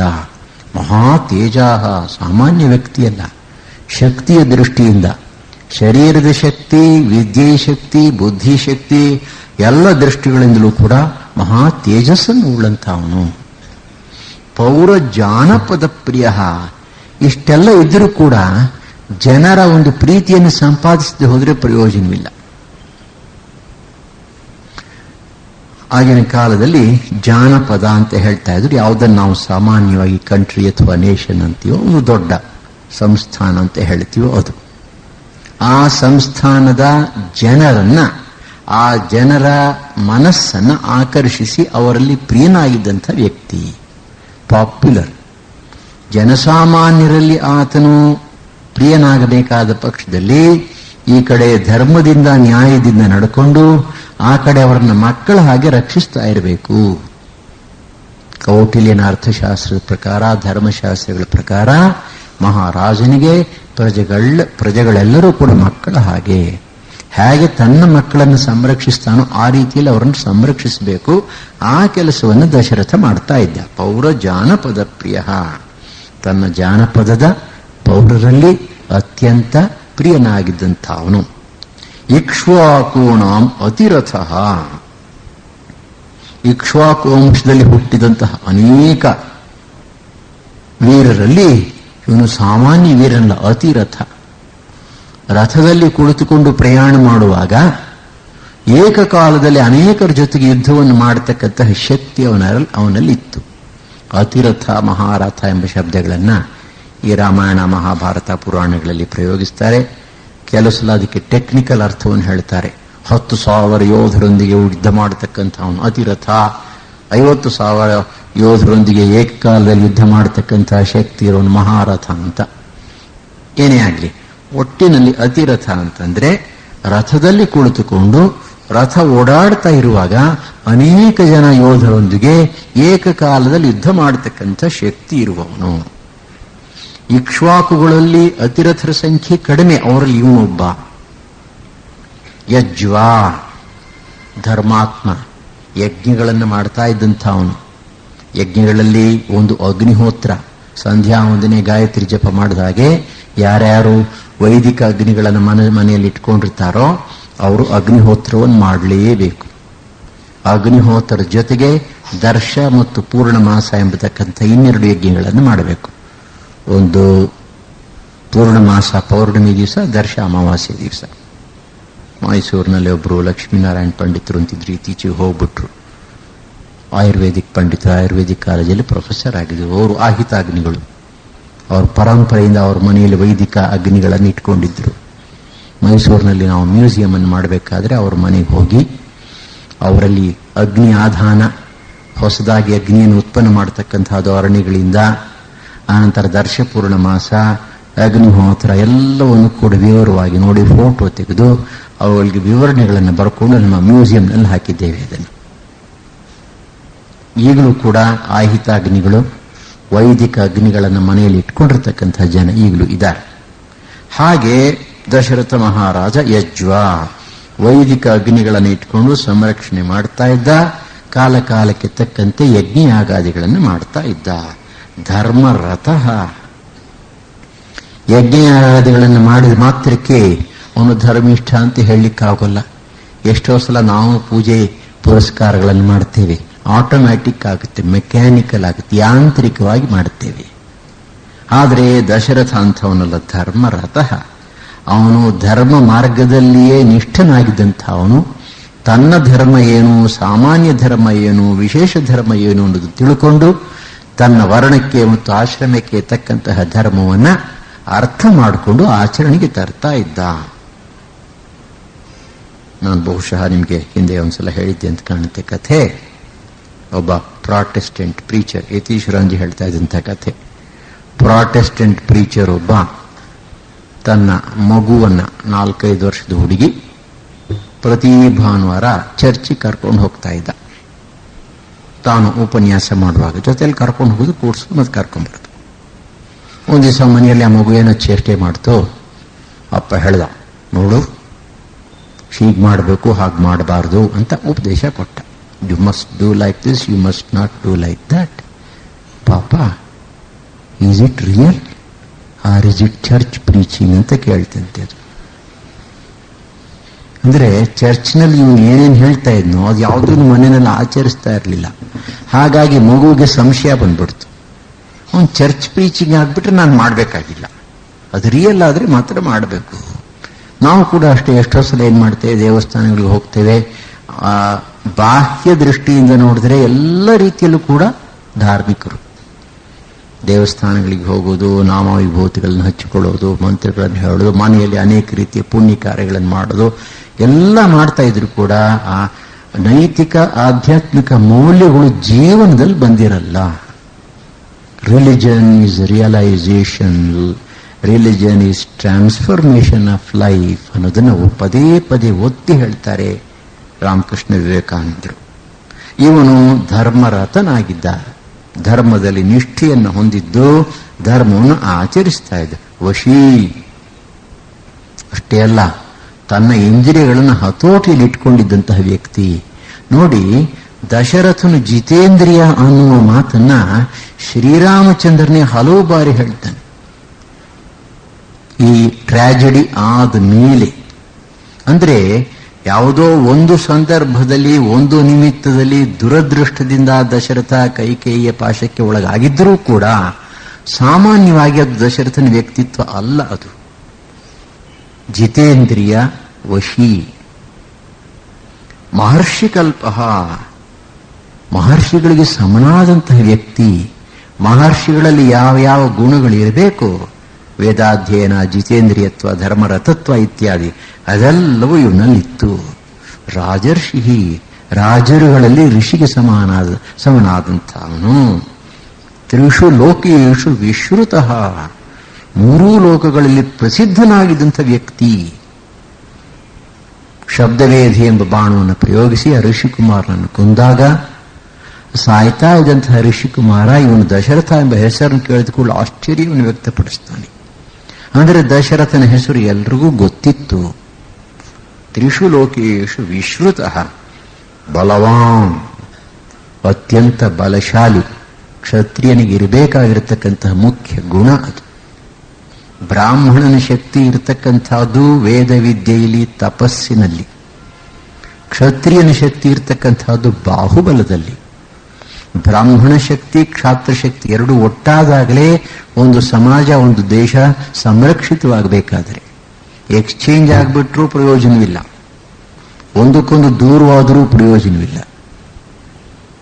ನಮ್ಮ ದೇಶದಲ್ಲಿ ಆಗಿರ್ತಕ್ಕಂಥ ಒಂದು ಟ್ರಾಜಿಡಿ ಏನು ಅಂತಂದ್ರೆ, ಎರಡನ್ನು ಮಿಕ್ಸಪ್ ಮಾಡಿಬಿಟ್ಟಿದ್ದಾರೆ. ಎಲ್ಲಿ ಏನ್ ಮಾಡಬೇಕು ಅಂತ ಗೊತ್ತಿಲ್ಲ, ಯಾರ ಹತ್ರ ಯಾವ ರೀತಿ ಡೀಲ್ ಮಾಡಬೇಕು ಅನ್ನೋದು ಗೊತ್ತಿಲ್ಲದೆ ಇರೋದ್ರಿಂದ ಇವತ್ತು ನಾವೆಲ್ಲ ಕಷ್ಟಕ್ಕೊಳಗಾಗ್ತಾ ಇದ್ದೀವಿ. ಎಲ್ಲಿ ಕ್ಷಾತ್ರ ತ್ಯಜಿಸಬೇಕು ಅಲ್ಲಿ ಬಡಿಬೇಕು, ದಾರಿನೇ ಇಲ್ಲ. ಶ್ರೀಕೃಷ್ಣ ಹೇಳ್ತಾನೆ, ಕೊತೆ ಧರ್ಮಸ್ಥದಾಗತಃ. ಅರ್ಜುನ ಮತ್ತು ಕರ್ಣ ಯುದ್ಧ ಮಾಡ್ತಾ ಇದ್ದಾರೆ. ಯುದ್ಧ ಮಾಡ್ತಾ ಇರತಕ್ಕಂತಹ ಸಂದರ್ಭದಲ್ಲಿ ಕರ್ಣ ಹೇಳ್ತಾನೆ, ನಾನು ರಥ ಹೂತ್ ಹೋಗಿದೆ, ಸ್ವಲ್ಪ ತಾಳಪ್ಪ ಅಂತ ಧನುರ್ಬಾಣಗಳನ್ನು ಕೆಳಗಡೆ ಇಟ್ಟು ರಥ ಸರಿ ಮಾಡ್ತಾ ಇದ್ದಾನೆ. ಕೃಷ್ಣ ಹೇಳ್ತಾನೆ ಅರ್ಜುನನಿಗೆ, ನೋಡು ಇದೇ ಸಮಯ, ಹೊಡಿ ಅವನನ್ನು ಮುಗಿಸ್ಬಿಡು ಅಂತ. ಆಗ ಕರ್ಣ ನಿಂತ್ಕೊಂಡು ಧರ್ಮದ ಮೇಲೆ ಉಪನ್ಯಾಸ ಕೊಡ್ತಾನೆ, ಇದು ಅಧರ್ಮ, ಅನ್ಯಾಯ. ಆಗ ಕೃಷ್ಣ ಅದಕ್ಕೆ ಉತ್ತರ ಕೊಡ್ತಾನೆ, ಬಹಳ ಸೊಗಸಾಗಿರ್ತಕ್ಕಂಥ ಸರ್ಗ. ಕ್ವತೇ ಧರ್ಮಸ್ತದಾಗತಃ, ತೇ ಧರ್ಮ, ನಿನ್ನ ಧರ್ಮವು ಎಲ್ಲಿ ಹೋಗಿತ್ತು? ಇದು ಸುಮಾರು 9 ಸಲ ಬರುತ್ತೆ. ಕೃಷ್ಣ ಹೇಳ್ತಾನೆ, ನೀವು ದ್ರೌಪದಿಯ ಮಾನಭಂಗ ಮಾಡಲಿಕ್ಕೆ ಪ್ರಯತ್ನ ಪಟ್ಟಾಗ, ರಾಜ್ಯವನ್ನು ಮೋಸದಿಂದ ಜೂಜಾಡಿ ಕಿತ್ಕೊಂಡಾಗ, ವಿಷವನ್ನು ಹಾಕಿ ಪಾಂಡವರ ಪ್ರಾಣವನ್ನು ತೆಗಿಬೇಕು ಅಂತ ಪ್ರಯತ್ನ ಪಟ್ಟಾಗ, ಅವರ ಮನೆಗೆ ಬೆಂಕಿ ಹಚ್ಚಿದಾಗ ನಿಮ್ಮ ಧರ್ಮ ಎಲ್ಲೋಗಿತ್ತು? ಅಂದ್ರೆ ಯಾರು ತಮ್ಮ ಜೀವನದಲ್ಲಿ ಧರ್ಮವನ್ನು ಆಚರಿಸಿಲ್ವೋ ಅವರಿಗೆ ಧರ್ಮ ಎನ್ನುವ ಶಬ್ದವನ್ನ ಉಚ್ಚಾರಣೆ ಮಾಡಲಿಕ್ಕೂ ಹಕ್ಕಿಲ್ಲ, ಅದರಿಂದ ಹೊಡಿ ಅಂತ ಹೇಳ್ತಾನೆ ಕೃಷ್ಣ. ಕೃಷ್ಣನಂಥ ನಮಗೆ ನ್ಯಾಷನಲ್ ಲೀಡರ್ಸ್ ಬೇಕು ಇವತ್ತು ಅಂತ ಇಟ್ಕೊಳ್ಳಿ. ಅದು ಬಲವಾನ್, ಕ್ಷತ್ರಿಯನಿರಬೇಕಾಗಿರ್ತಕ್ಕಂಥ ಮುಖ್ಯ ಗುಣ. ನಿಹತ ಅಮಿತ್ರ, ಯಾರು ಶತ್ರುಗಳೋ ಅವ್ರನ್ನ ಸಂಹಾರ ಮಾಡ್ತಾ ಇದ್ದ. ಧರ್ಮಕ್ಕೆ ಶತ್ರುಗಳು, ದೇಶಕ್ಕೆ ಶತ್ರುಗಳಾಗಿರ್ತಕ್ಕಂಥ ಅವ್ರನ್ನ ಸಂಹಾರ ಮಾಡಬೇಕಾದದ್ದು ಕ್ಷತ್ರಿಯನ, ರಾಜನ ಕರ್ತವ್ಯ ಅದು. ಕೌಟಿಲ್ಯ ಎಷ್ಟು ದೂರ ಹೋಗ್ತಾನೆ ಅಂತಂದ್ರೆ, ಇಡೀ ಸಮಾಜದ ಪ್ರಾಣ, ಮಾನ, ಧನ, ಐಶ್ವರ್ಯ, ಕೀರ್ತಿ, ಧರ್ಮ ಎಲ್ಲವೂ ಕೂಡ ರಾಜನ ಕೈನಲ್ಲಿದೆ. ಅದನ್ನು ರಕ್ಷಿಸಲಿಕ್ಕಾಗಿ ರಾಜ ಏನು ಮಾಡಿದರೂ ಕೂಡ ಅದು ಧರ್ಮವೇ. ಬಹಳ ವಿಸ್ತಾರವಾಗಿ ಇದನ್ನೆಲ್ಲ ವಿವರಿಸಿದ್ದಾನೆ ಕೌಟಿಲ್ಯ. ಮೈಸೂರು ಯೂನಿವರ್ಸಿಟಿಯಿಂದ ಕೌಟಿಲ್ಯನ ಅರ್ಥಶಾಸ್ತ್ರದ ಬಗ್ಗೆ 4ನೇ ಪುಸ್ತಕ ಓದಿದೆ. ಅಷ್ಟು ಓದಿದ್ರೂ ಸಾಕು, ನೀವು 1 ಗಂಟೆಯಲ್ಲಿ ಓದ್ಬಿಡ್ಬೋದು ಅದನ್ನು. ಅತ್ಯಂತ ದೀರ್ಘದರ್ಶಿ ಕೌಟಿಲ್ಯ. ಅವನು ಹೇಳ್ತಾನೆ, ರಾಜ ಸ್ವಂತಕ್ಕಾಗಿ ಮಾಡಬಾರದು, ರಾಜ್ಯದ ರಕ್ಷಣೆಗಾಗಿ, ಜನರ ರಕ್ಷಣೆಗಾಗಿ ಅವನು ಏನು ಮಾಡಿದ್ರೂ ಕೂಡ ಧರ್ಮವೇ, ಸ್ವಲ್ಪ ಅದರಲ್ಲಿ ಸ್ವಾರ್ಥ ಇಲ್ಲ. ಹಾಗೆ ಇವನು ನಿಹತ ಅಮಿತ್ರ, ಶತ್ರುಗಳನ್ನು ಸಂಹಾರ ಮಾಡ್ತಾ ಇದ್ದ. ಮಿತ್ರವಾನ್, ಆದರೆ ಅವನಿಗೆ ಬೇಕಾದಷ್ಟು ಜನ ಮಿತ್ರರಿದ್ದರು. ಯಾರು ಧರ್ಮ ಮಾರ್ಗದಲ್ಲಿ ನಡೀತಾ ಇದ್ರು, ಯಾರು ದಶರಥನ ಸದ್ಗುಣಗಳನ್ನು ಮೆಚ್ಚಿಕೊಳ್ತಾ ಇದ್ರು, ಅವರಿಗೆ ಮಿತ್ರ ಬೇಕಾದಂತಹ ಸಹಾಯವನ್ನು ಮಾಡ್ತಾ ಇದ್ದ. ವಿಜಿತೇಂದ್ರಿಯ, ತನ್ನ ಇಂದ್ರಿಯಗಳನ್ನು ಹತೋಟಿಯಲ್ಲಿ ಇಟ್ಕೊಂಡಿದ್ದಂತಹ ವ್ಯಕ್ತಿ. ಧನೈಶ್ಚ ಸಂಚಯೈಶ್ಚ ಅನ್ಯೈಹಿ ಶಕ್ರ ವೈಶ್ರವಣೋಪಮಃ, ಧನ ಸಂಚಯದ ಮೂಲಕ, ಇತರ ವಸ್ತುಗಳ ಸಂಚಯನದ ಮೂಲಕ ಇಂದ್ರನಿಗೆ ಮತ್ತು ಕುಬೇರನಿಗೆ ಸಮನಾಗಿದ್ದಂಥ ಅವನು. ಇಂದ್ರ ಮತ್ತು ಕುಬೇರ ಇವರಿಬ್ಬರೂ ಕೂಡ ಐಶ್ವರ್ಯಕ್ಕೆ ಪ್ರಸಿದ್ಧ. ಇಂದ್ರನಿಗೆ ಕುಬೇರನಿಗೆ ಸಮನಾಗಿದ್ದಂತಹ ಐಶ್ವರ್ಯವನ್ನ, ಭೋಗೋಪಕರಣಗಳನ್ನ ಆತ ಸಂಪಾದಿಸಿಟ್ಕೊಂಡಿದ್ದ. ಇದು ವಾಲ್ಮೀಕಿ ರಾಮಾಯಣದಲ್ಲಿ ಬರತಕ್ಕಂತಹ ವಿವರಣೆ. ಅಧ್ಯಾತ್ಮ ರಾಮಾಯಣದಲ್ಲಿ ಒಂದೇ ಒಂದು ಶ್ಲೋಕದಲ್ಲಿ ಮುಗಿಸ್ಬಿಟ್ಟಿದ್ದಾನೆ ಕವಿ. ಅಥ ರಾಜ ದಶರಥ ಶ್ರೀಮಾನ್ ಸತ್ಯಪರಾಯಣ ಅಯೋಧ್ಯಾಪತಿ ವೀರ ಸರ್ವಲೋಕೇಶು ವಿಶ್ರುತಃ. ಈ ರಾಜನಾಗಿದ್ದಂಥ ದಶರಥನು ಶ್ರೀಮಾನ್, ಶ್ರೀ ಎಂಬ ಗುಣಗಳಿಂದ ಯುಕ್ತನಾಗಿರತಕ್ಕಂಥವನು. ಐಶ್ವರ್ಯ, ಕೀರ್ತಿ, ಶೋಭೆ, ಸೌಂದರ್ಯ ಇತ್ಯಾದಿ. ಸತ್ಯಪರಾಯಣ, ಬಹಳ ಮುಖ್ಯವಾಗಿರ್ತಕ್ಕಂಥ ಮಾತು. ಸತ್ಯವನ್ನು ಎಂದೂ ಬಿಟ್ಟದ್ದಿಲ್ಲ ಜೀವನದಲ್ಲಿ. ಅವನು ಸತ್ಯಪರಾಯಣನಾಗಿದ್ದುದರಿಂದಲೇ ಕೈಕೇಯಿಯವನನ್ನು ಸಿಕ್ಕಾಕ್ಸಿದ್ಲು. ತನ್ನ ಮಾತಿನ ಸತ್ಯತ್ವವನ್ನು ಉಳಿಸ್ಕೊಳ್ಳಿಕ್ಕಾಗಿ ಅವನು ಮನಸ್ಸಿಲ್ಲದೆ ಒಪ್ಪಬೇಕಾಯಿತು ಕೈಕೇಯಿ ಹೇಳಿದ ಮಾತನ್ನ. ಕೈಕೇಯಿಯನ್ನು ಎಷ್ಟೇ ಬೈದರೂ ಕೂಡ ತನ್ನ ಮಾತಿನ ಸತ್ಯತ್ವವನ್ನು ಉಳಿಸ್ಕೊಳ್ಬೇಕಾಯಿತು. ಅಷ್ಟೇ ಅಲ್ಲ, ತಂದೆಯ ಮಾತಿನ ಸತ್ಯತ್ವವನ್ನು ಉಳಿಸ್ಲಿಕ್ಕಾಗಿ ಶ್ರೀರಾಮಚಂದ್ರ ತಾನಾಗಿ ರಾಜ್ಯವನ್ನು ತ್ಯಾಗ ಮಾಡಿದ. ಸತ್ಯ ವಚನ, ವಚನ ಸತ್ಯ, ಎರಡುಂಟು ಸತ್ಯದ ಮುಖ. ಸತ್ಯವಚನ ಸತ್ಯವನ್ನು ಆಡ್ತಕ್ಕಂಥದ್ದು, ವಚನ ಸತ್ಯ ಕೊಟ್ಟ ಮಾತನ್ನು ಇಟ್ಕೊಳ್ತಕ್ಕಂಥದ್ದು, ಮಾಡ್ತಕ್ಕಂಥದ್ದು, ಕೊಟ್ಟ ಮಾತಿಗೆ ತಕ್ಕಂತೆ ನಡ್ಕೊಳ್ತಕ್ಕಂಥದ್ದು. ಇವನು ಸತ್ಯಪರಾಯಣ. ಅಯೋಧ್ಯಾಪತಿ ವೀರ, ಅಯೋಧ್ಯೆಯನ್ನು ಆಳ್ತಾ ಇದ್ದಂತಹ ರಾಜ ಮತ್ತು ವೀರ, ಶೂರ, ಸರ್ವಲೋಕೇಶು ವಿಶ್ರುತಃ, ಎಲ್ಲ ಲೋಕಗಳಲ್ಲಿಯೂ ಕೂಡ ಅಥವಾ ಜನಗಳ ಮಧ್ಯೆ ಅವನು ಬಹಳವಾಗಿ ಪ್ರಸಿದ್ಧನಾಗಿದ್ದಂಥ ವ್ಯಕ್ತಿ. ಹೀಗೆ ಶ್ರೀಮತ್ ದಶರಥನಿಗೆ ಆನಂದವನ್ನು ಕೊಡ್ತಾ ಇದ್ದಂತಹ ಮಗನಾಗಿ ಹುಟ್ಟಿದ ಶ್ರೀರಾಮಚಂದ್ರ. ತಂದೆಯನ್ನು ಮಾತ್ರ ಹೇಳಿ ತಾಯಿಯನ್ನು ಬಿಡ್ಲಿಕ್ಕಾಗತ್ತೆಯೇ? ಮಕ್ಕಳ ಮೇಲೆ ತಂದೆಗಿರ್ತಕ್ಕಂತಹ ಪ್ರೀತಿಗಿಂತಲೂ ಹೆಚ್ಚಾಗಿ ತಾಯಿಗುಂಟು.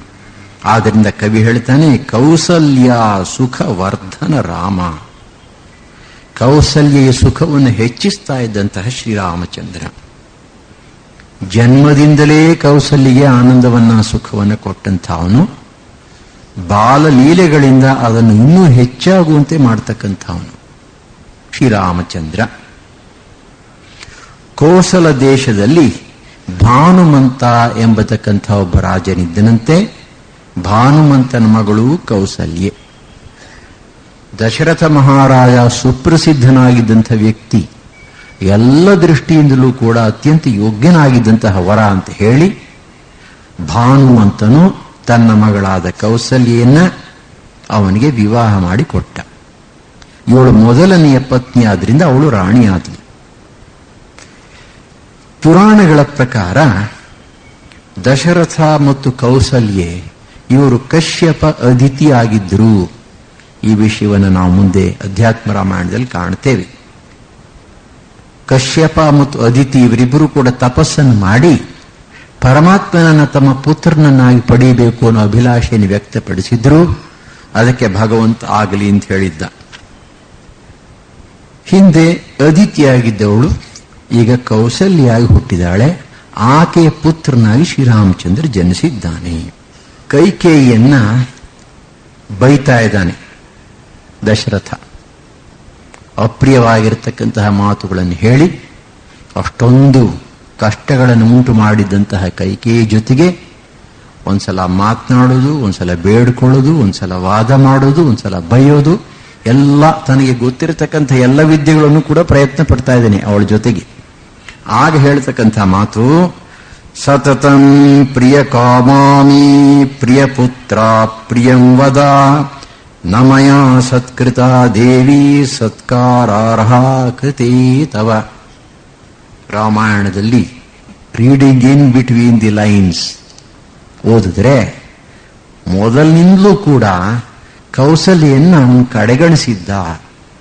ಆಕೆ ಮಹಾರಾಣಿ ಆಗಿದ್ರೂ ಕೂಡ ಕೈಕೇಯಿಯ ಮೇಲಿನ ವ್ಯಾಮೋಹದಿಂದ ಕೌಸಲ್ಯ ಮತ್ತು ಸುಮಿತ್ರೆಯರನ್ನ ಕಡೆಗಣಿಸಿದ್ದ. ಅದಕ್ಕಾಗಿ ಪಶ್ಚಾತ್ತಾಪ ಪಟ್ಕೊಂಡು ಹೇಳ್ತಾ ಇದ್ದಾನೆ ದಶರಥ, ಸತತಂ ಪ್ರಿಯ ಕಾಮಾಮಿ, ನಾನು ಅಷ್ಟೊಂದು ಅಪ್ರಿಯವನ್ನು ಆಕೆಗೆ ಮಾಡಿದ್ರೂ ಕೂಡ ಸದಾ ನನ್ನ ಪ್ರಿಯವನ್ನೇ ಆಕೆ ಬಯಸ್ತಾ ಇದ್ಲು. ಮೇ ಪ್ರಿಯ ಪುತ್ರ, ನನಗೆ ಅತ್ಯಂತ ಪ್ರಿಯನಾಗಿರ್ತಕ್ಕಂಥ ರಾಮಚಂದ್ರನ ಪುತ್ರನನ್ನ ಕೊಟ್ಟಿದ್ದಾಳೆ. ಪ್ರಿಯಂವದ, ಒಂದು ದಿವಸ ಕಠೋರವಾಗಿ ಒಂದು ಮಾತನಾಡಿ ನನ್ನ ಮನಸ್ಸನ್ನು ನೋಯಿಸಿಲ್ಲ. ನಮಯ ಸತ್ಕೃತ ದೇವಿ, ದೇವಿ ಹಾಗೆ ಇದ್ದಂತಹ ಈ ಕೌಸಲ್ಯೆಯನ್ನ ತವ ಕೃತೆ, ನಿನಗಾಗಿ ನಿನ್ನ ಮೇಲಿನ ಒಂದು ವ್ಯಾಮೋಹದಿಂದ ಅವಳು ಸತ್ಕಾರಕ್ಕೆ ಅರ್ಹಳಾಗಿದ್ರೂ ಕೂಡ ನ ಸತ್ಕೃತ, ನಾನು ಅವಳನ್ನು ಸತ್ಕರಿಸಲಿಲ್ಲ. ಪಶ್ಚಾತ್ತಾಪ ಪಡ್ತಾ ಇದ್ದಾನೆ. ಸುಮಿತ್ರೆಯನ್ನು ಋಷಿತುಲ್ಯ ಅಂತ ಕರೀತಾನೆ. ಸಾಮಾನ್ಯ ಅಲ್ಲ, ಅವಳು ತಪಸ್ವಿನಿ. ಆಕೆ ಅಂದ್ರೆ ದಶರಥನೇ ಸ್ವಯಂ ಆಕೆಯನ್ನು ಹೊಗಳಿದ ಮೇಲೆ ನಿಜವಾಗಿಯೂ ಆಕೆಯ ಗುಣ ಎಂಥದ್ದಿರಬೇಕು. ಅಂತಹ ಕೌಸಲ್ಯೆಯ ಸುಖವನ್ನು ಹೆಚ್ಚು ಮಾಡ್ತಾ ಇದ್ದಂಥವನು. ವಾಲ್ಮೀಕಿ ರಾಮಾಯಣದಲ್ಲಿ ಶ್ರೀರಾಮನ ಬಾಲಲೀಲೆಗಳ ಬಗ್ಗೆ ಏನೇನೂ ಇನ್ಫಾರ್ಮೇಶನ್ ಇಲ್ಲ.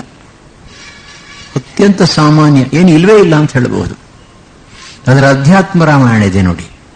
ಅದು ಅದ್ವೈತ ದೃಷ್ಟಿಯಿಂದ, ವೇದಾಂತದ ದೃಷ್ಟಿಯಿಂದ ಬರೆದಿದ್ರು ಕೂಡ ಶ್ರೀರಾಮನ ಮೇಲಿನ ಭಕ್ತಿ ಮಾತ್ರ ಅಪಾರವಾಗಿರುವುದರಿಂದ ಆ ಕವಿಗೆ ರಾಮನ ಬಾಲಲೀಲೆಗಳನ್ನು ಬಹಳ ಸೊಗಸಾಗಿ ವರ್ಣಿಸಿದ್ದಾನೆ. ರಾಮಸ್ತು ಲಕ್ಷ್ಮಣೇನಾಥ ವಿಚರನ್ ಬಾಲಲೀಲಯ ರಮಯಾಮಾಸ ಪಿತರೌ ಚೇಷ್ಟಿತೈರ್ಮುಗ್ಧ ಭಾಷಿತೈ. ರಾಮ ಮತ್ತು ಲಕ್ಷ್ಮಣ ಯಾವಾಗಲೂ ಒಟ್ಟಾಗಿರ್ತಾ ಇದ್ರು. ಭರತ ಶತ್ರುಘ್ನರು ಒಟ್ಟಾಗಿರ್ತಾ ಇದ್ರು. ಲಕ್ಷ್ಮಣನ ಜೊತೆಗೂಡಿ ರಾಮ ಬಾಲಲೀಲೆಯಿಂದ ಸಂಚರಿಸ್ತಾ ತಂದೆ ತಾಯಿಗಳನ್ನ ತನ್ನ ಕೆಲಸಗಳಿಂದ, ಚೇಷ್ಟೆಗಳಿಂದ ಮತ್ತು ಮುಗ್ಧ ಭಾಷೆಯಿಂದ, ತೊದಲು ನುಡಿಗಳಿಂದ ಬಹಳವಾಗಿ ಅವರಿಗೆ ಆನಂದವನ್ನು ಕೊಡ್ತಾ ಇದ್ನಂತೆ.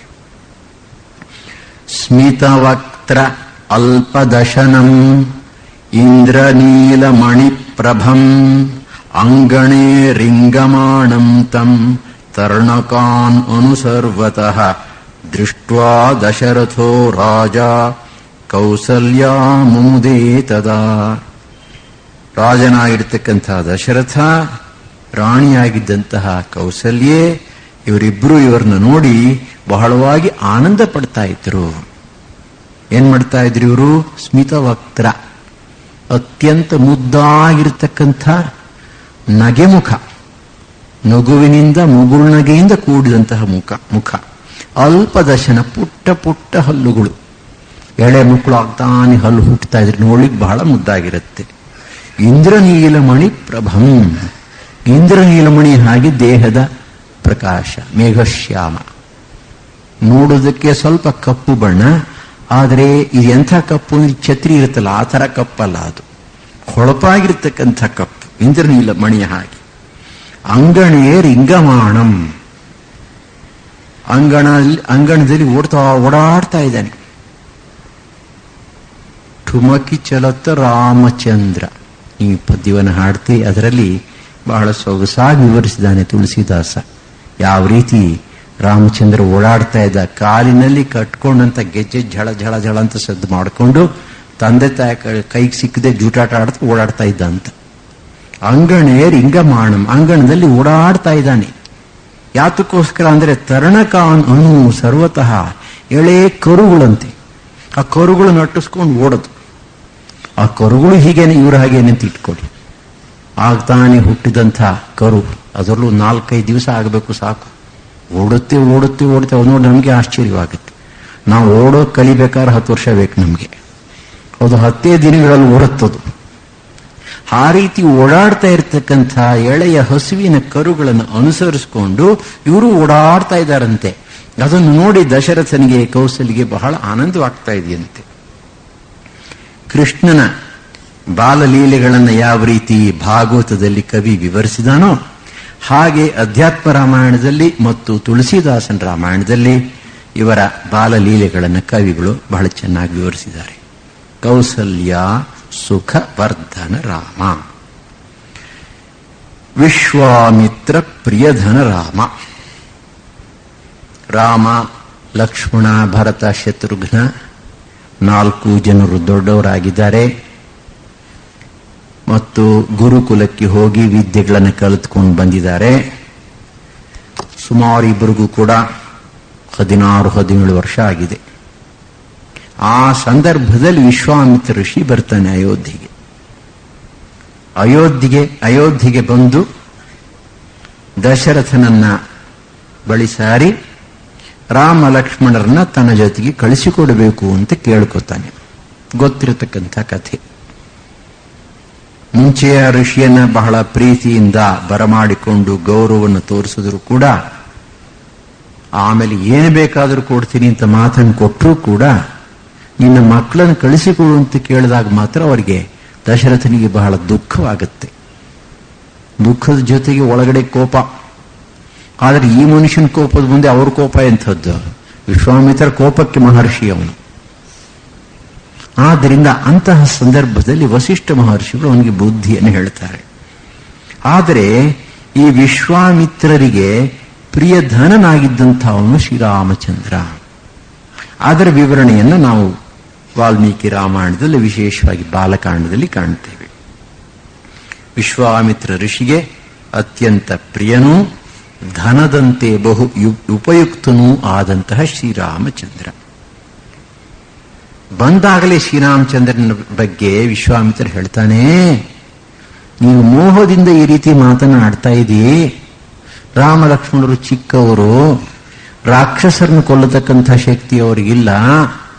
ಅವರ ರಕ್ಷಣೆಯನ್ನು ನಾನು ವಹಿಸಿಕೊಳ್ಳಬೇಕು, ನಾನೇ ಬೇಕಾದ್ರೆ ಬರ್ತೀನಿ ಅಂತ ನೀನು ಮಾತನಾಡ್ತಾ ಇದ್ದೀ. ಆದರೆ ಅವರ ಮಹಿಮೆ ನಿನಗೆ ಗೊತ್ತಿಲ್ಲ ಅಂತ ಹೇಳ್ತಾನೆ.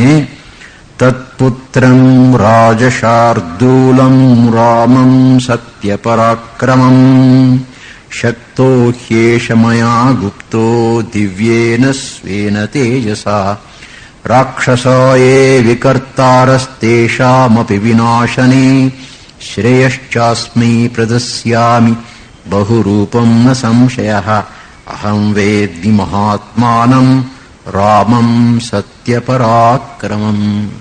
ಶ್ರೀರಾಮನ ವಿಷಯ ನಿನಗೆ ಗೊತ್ತಿಲ್ಲ.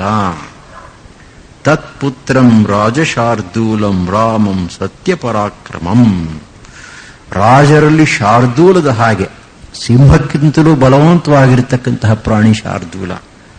ಹಾಗೆ ಶಾರ್ದೂಲದ ಹಾಗೆ ಶಕ್ತಿಯುತನಾಗಿರ್ತಕ್ಕಂಥ ಅವನು ಸತ್ಯ ಪರಾಕ್ರಮ.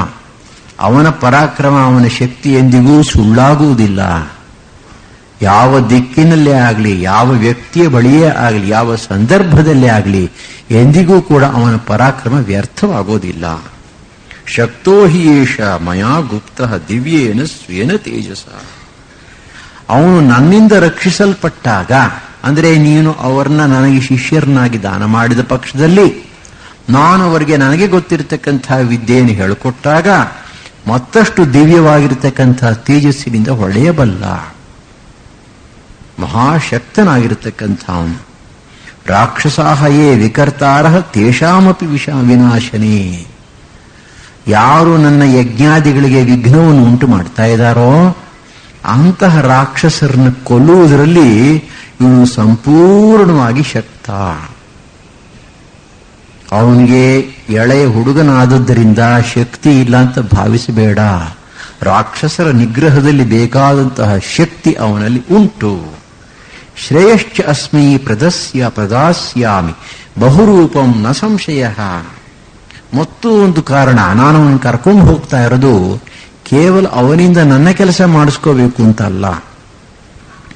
ವಿಶ್ವಾಮಿತ್ರ ಮಹರ್ಷಿಗಳಿಗೆ ಮಾರೀಚಾಸು ಬಾಹು ಮೊದಲಾದ ರಾಕ್ಷಸರನ್ನ ನಿಗ್ರಹಿಸ್ತಕ್ಕಂಥ ಶಕ್ತಿ ಇದ್ರೂ ಕೂಡ ಅವರು ಆ ಶಕ್ತಿಯನ್ನ ಪ್ರಯೋಗಿಸಿದ ಪಕ್ಷದಲ್ಲಿ ತಪಸ್ಸು ವ್ಯರ್ಥವಾಗ್ತಾ ಇತ್ತು. ಮತ್ತು ಈಗ ಅವರು ಬ್ರಾಹ್ಮಣ ಧರ್ಮವನ್ನು, ಋಷಿ ಧರ್ಮವನ್ನು ಅವಲಂಬಿಸಿದ್ದಾರೆ. ಆದ್ದರಿಂದ ಅವರು ಕ್ಷತ್ರಿಯನ ಮೂಲಕ ಆ ಕೆಲಸವನ್ನು ಮಾಡಿಸಿಕೊಳ್ಳಕ್ಕೆ ಹೊರಟಿದ್ದಾರೆ. ಅಷ್ಟೇ ಅಲ್ಲ, ಕೇವಲ ನಾನು ನಿನ್ನ ಮಗನನ್ನು ಕರ್ಕೊಂಡು ಹೋಗಿ ನನಗೆ ಬೇಕಾದ ಕೆಲಸವನ್ನು ಮಾಡಿಸ್ತಾ ಇದ್ದೀನಿ ಅಂತ ತಿಳ್ಕೋಬೇಡ. ನನ್ನ ಜೊತೆಗೆ ಇರುವುದರಿಂದ ಅವರಿಗೆ ಬಹಳ ಅನುಕೂಲವಾಗುತ್ತೆ. ಬಹುರೂಪಂ ಶ್ರೇಯಶ್ಚ ಅಸ್ಮಿ ಪ್ರದಾಸ್ಯಾಮಿ. ಅನೇಕ ರೀತಿಯ ಶ್ರೇಯಸ್ಸುಗಳನ್ನ, ಶ್ರೇಯಸ್ಸನ್ನು ವರ್ಧಿಸ್ತಕ್ಕಂತಹ ವಿಶೇಷ ಶಕ್ತಿಗಳನ್ನ, ಗುಣಗಳನ್ನು ನಾನು ಕೊಡ್ತೇನೆ. ಅಹಂ ವೇದ್ಮಿ ಮಹಾತ್ಮಾನಂ ರಾಮಂ ಸತ್ಯಪರಾಕ್ರಮಂ. ಶ್ರೀರಾಮಚಂದ್ರನ ವಿಷಯ ನನಗೆ ಚೆನ್ನಾಗಿ ಗೊತ್ತು, ನಿನಗೇನು ಗೊತ್ತು? ಬಾಹ್ಯ ದೃಷ್ಟಿಯಿಂದ, ದೈಹಿಕ ದೃಷ್ಟಿಯಿಂದ ಅವನು ನಿನ್ನ ಮಗನಾಗಿರಬಹುದು. ಆದರೆ ಆತನ ಸತ್ವ, ಪರಾಕ್ರಮ ಏನು ಅನ್ನೋದು, ತೇಜಸ್ ಏನು ಅನ್ನೋದು ನಿನಗೆ ಗೊತ್ತಿಲ್ಲ, ನನಗೆ ಗೊತ್ತಿದೆ. ಹೀಗೆ ವಾಗ್ವಾದ ನಡೀತಾ ಇದ್ದಾಗ ವಿಶ್ವಾಮಿತ್ರರು ಮಧ್ಯೆ, ವಸಿಷ್ಠ ಮಹರ್ಷಿಗಳು ಮಧ್ಯೆ ಬರ್ತಾರೆ. ವಸಿಷ್ಠ ಮಹರ್ಷಿಗಳು ನಕ್ಬಿಟ್ಟು ಹೇಳ್ತಾರೆ, ವಿಶ್ವಾಮಿತ್ರರು ಸಾಮಾನ್ಯ ವ್ಯಕ್ತಿಗಳಲ್ಲ, ಅವರ ವಿಷಯ ಗೊತ್ತಾ ನಿನಗೆ ಅಂತ ವಿವರಿಸ್ತಾರೆ. ಏಷ ವಿಗ್ರಹವಾನ್ ಧರ್ಮಃ, ಏಷ ವೀರ್ಯವತಾಂ ವರಃ, ಏಷ ಬುದ್ಧ್ಯಾಧಿಕೋ ಲೋಕೇ ತಪಸಶ್ಚ ಪರಾಯಣಂ, ಏಷೋಸ್ತ್ರಾನ್ ವಿವಿಧಾನ್ ವೇತ್ತಿ ತ್ರೈಲೋಕ್ಯೇ ಸಚರಾಚರೇ, ನೈನಮನ್ಯಃ ಪುಮಾನ್ ವೇತ್ತಿ ನ ಚ ವೇತ್ಸ್ಯಂತಿ ಕೇಚನ. ಸಾಮಾನ್ಯ ಅಲ್ಲ ಈ ವಿಶ್ವಾಮಿತ್ರ ಋಷಿ, ವಿಗ್ರಹವಾನ್ ಧರ್ಮ, ಧರ್ಮವೇ ಮೂರ್ತಿವೆತ್ತಾಗಿ ಬಂದಂತಹ ವ್ಯಕ್ತಿ ಇವನು. ಅಂದ ಮಾತ್ರಕ್ಕೆ ಅವನಲ್ಲಿ ಕ್ಷಾತ್ರವೀರ್ಯ ಇಲ್ಲ ಅಂತಲ್ಲ, ಕ್ಷಾತ್ರವೀರ್ಯ ಬ್ರಹ್ಮ ತೇಜಸ್ಸು ಎರಡೂ ಉಂಟು. ವೀರ್ಯವತಾಂ ವರಹ, ವೀರ್ಯವನ್ನ, ಶಕ್ತಿಯನ್ನ, ಶೌರ್ಯವನ್ನು ಉಳ್ಳಂತಹ ಕ್ಷತ್ರಿಯ ವೀರರಲ್ಲಿ ಅತ್ಯಂತ ಶ್ರೇಷ್ಠ ಗಾಧಿರಾಜನ ಪುತ್ರ ಕೌಶಿಕ ಅಂತ ಆತನ ಹೆಸರು. ಏಷ ಬುದ್ಧ್ಯ ಅಧಿಕ ಲೋಕೇ, ಕೇವಲ ಬಾಹುಬಲ ಮಾತ್ರ ಇದೆ ಅಂತ ತಿಳ್ಕೋಬೇಡ, ಈ ಲೋಕದಲ್ಲಿ ಅತ್ಯಂತ ಹೆಚ್ಚಿನ ಬುದ್ಧಿಯಿಂದ ಪ್ರಸಿದ್ಧನಾಗಿರತಕ್ಕಂಥ ಅವನು. ಬುದ್ಧಿಯೂ ಅಧಿಕ, ಬಾಹುಬಲವೂ ಅಧಿಕ, ಧರ್ಮವೂ ಅಧಿಕ, ಸಾಮಾನ್ಯ ವ್ಯಕ್ತಿ ಅಲ್ಲ. ತಪಸ್ಸಶ್ಚ ಪರಾಯಣಂ, ಎಂತಹ ಕಠೋರವಾಗಿರತಕ್ಕಂತಹ ತಪಸ್ಸನ್ನು ಮಾಡಿದಾನೆ ಅಂದರೆ ತಪಸ್ಸಿನ ಒಂದು ಕೊನೆಯನ್ನು ಮುಟ್ಟಿದ್ದಾನೆ ಅಂತ ಹೇಳಬಹುದು. ಇನ್ನು ಅದಕ್ಕಿಂತ ಹೆಚ್ಚು ತಪಸ್ಸು ಯಾರ ಕೈನಲ್ಲೂ ಮಾಡಲಿಕ್ಕೆ ಸಾಧ್ಯವಿಲ್ಲ. ಏಷಃ ಅಸ್ತ್ರಾನ್ ವಿವಿಧಾನ್ ವೇತ್ತಿ ತ್ರೈಲೋಕ್ಯೇ ಸಚರಾಚರೇ, ಮೂರೂ ಲೋಕಗಳಲ್ಲಿ ಯಾರಿಗೂ ಗೊತ್ತಿಲ್ಲದೆ ಇರತಕ್ಕಂಥ ಶಸ್ತ್ರಾಸ್ತ್ರಗಳನ್ನು ಬಲ್ಲ. ಶಸ್ತ್ರ ಅಂದ್ರೆ ಕೈಯಲ್ಲಿ ಹಿಡ್ಕೊಂಡು ಪ್ರಯೋಗಿಸ್ತಕ್ಕಂಥ ಆಯುಧ, ಉದಾಹರಣೆಗೆ ಕತ್ತಿ. ಅಸ್ತ್ರ ಅಂತಂದ್ರೆ ಮಿಸೈಲ್ಸ್, ಬಿಡ್ತಕ್ಕಂಥದ್ದು, ಬೇಲಿನಲ್ಲಿ ಹೂಡಿಬಿಡ್ತಕ್ಕಂಥ ಬಾಣ ಇತ್ಯಾದಿ. ಇವನು ಅನೇಕ ರೀತಿಯ ಅಸ್ತ್ರಗಳನ್ನು ಬಲ್ಲವನು. ಅಸ್ತ್ರಗಳು ಮುಖ್ಯವಾಗಿ ಮಂತ್ರವನ್ನು ಅವಲಂಬಿಸಿಕೊಂಡಿವೆ. ಕಾಕಾಸುರನ ವೃತ್ತಾಂತದಲ್ಲಿ ಶ್ರೀರಾಮಚಂದ್ರ ಮಲಗಿದ್ದಂತಹ ಚಾಪೆಯಿಂದ ಒಂದು ದರ್ಭೆಯನ್ನು ಎಳೆದು ಅದನ್ನ ಬ್ರಹ್ಮಾಸ್ತ್ರದಿಂದ ಅಭಿಮಂತ್ರಿಸಿ ಬಿಡ್ತಾನೆ ಅಂತ ಬರುತ್ತೆ ವಾಲ್ಮೀಕಿ ರಾಮಾಯಣದಲ್ಲಿ. ಅಂದರೆ ಅಸ್ತ್ರದಲ್ಲಿ ಮುಖ್ಯವಾಗಿರತಕ್ಕಂಥದ್ದು ಮಂತ್ರ. ಮಂತ್ರವನ್ನು ಕಲಿತರೆ ಅಸ್ತ್ರವನ್ನು ಕಲಿತ ಹಾಗೆ. ಈತ ವಿವಿಧ ರೀತಿಯ ಅಸ್ತ್ರಗಳನ್ನು ಬಲ್ಲವನು. ಈ ಮೂರು ಲೋಕಗಳಲ್ಲಿ, ಚರಾಚರ ವಸ್ತುಗಳಲ್ಲಿ ಯಾರೂ ಕೂಡ ಇವನಿಗೆ ಅಸ್ತ್ರವಿದ್ಯೆಯಲ್ಲಿ ಸಮರಲ್ಲ. ನಯನಮನ್ಯಃ ಪುಮಾನ್ ವೇತ್ತಿ ನ ಚ ವೇತ್ಸ್ಯಂತಿ ಕೇಚನ. ಆತನ ಶಕ್ತಿ ನನಗೊತ್ತು, ಮತ್ತಾರಿಗೂ ಗೊತ್ತಿಲ್ಲ, ಮುಂದೆ ಗೊತ್ತಾಗತಕ್ಕಂತಹ ಸಂಭವವೂ ಇಲ್ಲ ಅಂತ ಹೇಳ್ತಾನೆ ವಸಿಷ್ಠ. ಈಗಷ್ಟೇ ಅಲ್ಲ, ಮುಂದೆ ಕೂಡ ಆತನನ್ನು ತಿಳಿಯತಕ್ಕಂಥ ಶಕ್ತಿ ಇಲ್ಲ ಜನರಿಗೆ. ತೇನಾಸ್ಯ ಮುನಿ ಮುಖ್ಯಸ್ಯ ಸರ್ವಜ್ಞಸ್ಯ ಮಹಾತ್ಮನಃ ನ ಕಿಂಚಿದಪಿ ಅವಿದಿತಂ ಭೂತಂ ಭವ್ಯಂಚ ರಾಘವ. ಈ ಮುನಿ ಮುಖ್ಯನಾಗಿರ್ತಕ್ಕಂಥ ಅವನಿಗೆ, ಅಂದರೆ ಮುನಿ ಶ್ರೇಷ್ಠನಾಗಿರ್ತಕ್ಕಂಥ ಅವನಿಗೆ, ಸರ್ವಜ್ಞ ಆಗಿರ್ತಕ್ಕಂಥ ಈ ಮಹಾತ್ಮನಿಗೆ ತಿಳಿಯದೇ ಇರ್ತಕ್ಕಂಥದ್ದು ಯಾವುದೂ ಇಲ್ಲ. ತ್ರಿಕಾಲ ಜ್ಞಾನಿ ಆತ.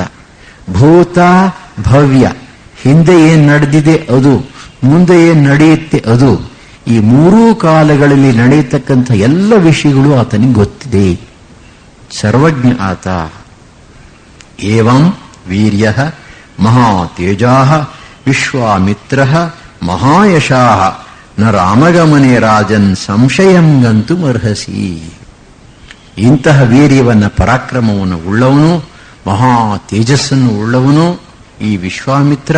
ಅತ್ಯಂತ ಹೆಚ್ಚಿನ ಯಶಸ್ಸನ್ನು ಸಂಪಾದಿಸಿರತಕ್ಕಂಥವನು. ಆದ್ದರಿಂದ ರಾಮನನ್ನು ಇವನ ಜೊತೆಗೆ ಕಳಿಸುವುದರಲ್ಲಿ ಯಾವ ರೀತಿಯ ಸಂಶಯ, ಭಯ, ಹೆದರಿಕೆಯೂ ಬೇಡ. ವಿಶ್ವಾಮಿತ್ರರ ಪೂರ್ವ ಚರಿತ್ರೆಯು ಕೂಡ ರಾಮಾಯಣದಲ್ಲಿ ಬರುತ್ತೆ. ಗಾಧಿ ಮಹಾರಾಜನ ಪುತ್ರರು ಭೂ ಪರ್ಯಟನೆ ಮಾಡುವಾಗ ಕೌಶಿಕ ಅಂತ ಹೆಸರು, ವಸಿಷ್ಠರ ಆಶ್ರಮಕ್ಕೆ ಬರ್ತಾರೆ. ವಸಿಷ್ಠರು ನಂದಿನಿ ಶಬಲ ಎಂಬತಕ್ಕಂಥ ಹೆಸರಿನ ಕಾಮಧೇನುವಿನ ಸಹಾಯದಿಂದ 100 ಜನ 1000 ಜನ ಸೈನಿಕರನ್ನು ಹೊಂದಿದ್ದರೂ ಕೂಡ ಅವರೆಲ್ಲರಿಗೂ ಕೂಡ ತೃಪ್ತಿ ಆಗ್ತಕ್ಕಂಥ ರೀತಿಯಲ್ಲಿ ಅತಿಥಿ ಸತ್ಕಾರವನ್ನು ಮಾಡ್ತಾರೆ. ಅದನ್ನು ನೋಡಿ ಆಶ್ಚರ್ಯದಿಂದ ಆ ಕೌಶಿಕ ಮಹಾರಾಜ ಆ ಹಸು ನನಗೆ ಕೊಡಬೇಕು ಅಂತ ಕೇಳ್ಕೊತಾನೆ. ವಸಿಷ್ಠರು ಕೊಡೋದಿಲ್ಲ. ಆಗ ಅವನು ಕೋಪ ಮಾಡಿಕೊಂಡು ಬಲಾತ್ಕಾರದಿಂದ ಅದನ್ನ ಕರ್ಕೊಂಡು ಹೋಗ್ಲಿಕ್ಕೆ ಪ್ರಯತ್ನ ಪಡ್ತಾನೆ. ಮೊಟ್ಟ ಮೊದಲಿನ ಆಕ್ರಮಣವನ್ನೆಲ್ಲ ಈ ಶಬಲ ಅಥವಾ ಕಾಮಧೇನುವೆ ಅದನ್ನು ಎದುರಿಸುತ್ತೆ. ಕೊನೆಗೆ ಅವ್ರಿಗೆ ಕೌಶಿಕ ಬೇಕಾದಷ್ಟು ತಪಸ್ಸುಗಳನ್ನು ಮಾಡಿ ಯಾವ್ಯಾವುದೋ ಅಸ್ತ್ರಗಳನ್ನೆಲ್ಲ ಸಂಪಾದಿಸ್ಕೊಂಡು ಬಂದು ವಸಿಷ್ಠರ ಮೇಲೆ ನೇರವಾಗಿ ಯುದ್ಧ ಮಾಡ್ತಾನೆ. ವಸಿಷ್ಠ ಹತ್ರ ಇದ್ದಿದ್ದು ಒಂದೇ ಒಂದು ಬ್ರಹ್ಮದಂಡ. ನೀವೆಲ್ಲ ನೋಡಿರಬಹುದು. ಜಪ ಮಾಡಬೇಕಾದ್ರೆ ಈ ಒಂದು ಸ್ಟ್ಯಾಂಡ್ ತರ ಇಲ್ಲಿ ಇಟ್ಕೋತಾರೆ. ಅದಕ್ಕೆ ಬ್ರಹ್ಮದಂಡ ಅಂತ ಕರೀತಾರೆ. ಅದನ್ನ ಕೈಲಿ ಇಟ್ಕೊಂಡು ಋಷಿಗಳು ಓಡಾಡ್ತಾರೆ. ಅವ್ರೇನ್ ಮಾಡೋದು, ತಮ್ಮ ಮುಂದೆ ಬ್ರಹ್ಮದಂಡ ಇಟ್ಬಿಟ್ರಂತೆ ಅಷ್ಟೇ. ಇವನು ಯಾವ ಅಸ್ತ್ರಗಳನ್ನು ಹಾಕಿದ್ರು ಕೂಡ ಕೊನೆಗೆ ಬ್ರಹ್ಮಾಸ್ತ್ರ ಬಿಟ್ಟ, ಬ್ರಹ್ಮದಂಡ ನುಂಗು ಬಿಡ್ತು ಅದನ್ನ.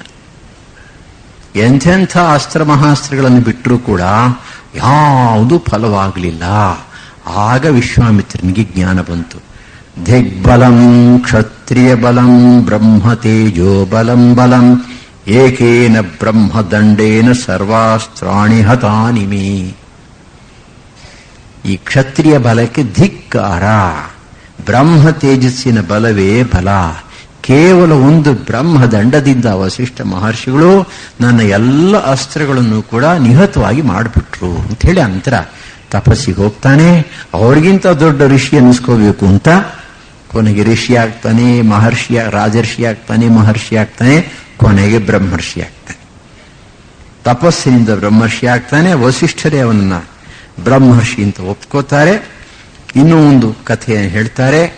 ತಾನು ಬ್ರಹ್ಮರ್ಷಿ ಆದ ಮೇಲೆ ಅವನಿಗೆ ಇಡೀ ವಿಶ್ವಕ್ಕೆ ಪ್ರಯೋಜನವಾಗ್ತಕ್ಕಂತಹ ಏನಾದರೂ ಒಂದು ಕೆಲಸವನ್ನು ಮಾಡಬೇಕು ಅಂತ ಅನ್ನಿಸ್ತಂತೆ.